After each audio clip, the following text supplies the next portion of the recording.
La bourse et le financement des entreprises. La bourse est un marché qui réunit des agents qui ont des besoins de financement, les entreprises, et des agents à capacité de financement, les investisseurs, qui peuvent être des épargnants individuels, des banques ou des sociétés d'investissement par exemple.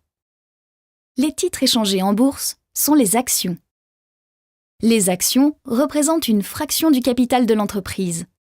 Lorsqu'un investisseur croit dans la capacité d'une entreprise à gagner de l'argent, il va acheter ses actions pour bénéficier de dividendes, dont le montant dépendra des bénéfices réalisés.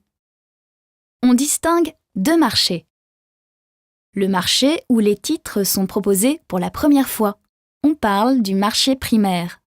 Ces titres sont vendus à un certain prix de vente, le prix d'émission. Et le marché où les titres s'échangent ensuite entre les investisseurs. On parle du marché secondaire. Le prix de ces titres dépend alors de la confrontation entre l'offre et la demande. Il s'agit de la bourse au sens strict. La bourse est aussi un marché réglementé. Les entreprises émettrices doivent respecter une obligation de publication d'informations.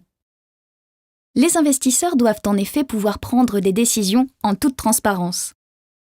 En France, c'est l'autorité des marchés financiers qui est chargée de contrôler son bon fonctionnement. Pour les entreprises, se financer par le biais de la bourse est un moyen alternatif au crédit bancaire. Il permet de lever davantage de fonds et de diversifier les sources de financement en réunissant de nombreux investisseurs. Pour les investisseurs, c'est un moyen de financer des entreprises avec la possibilité de récupérer ces fonds à tout moment. On dit que les titres sont liquides. La bourse joue donc un rôle primordial dans notre économie, car les entreprises y trouvent une partie des capitaux nécessaires à leur expansion.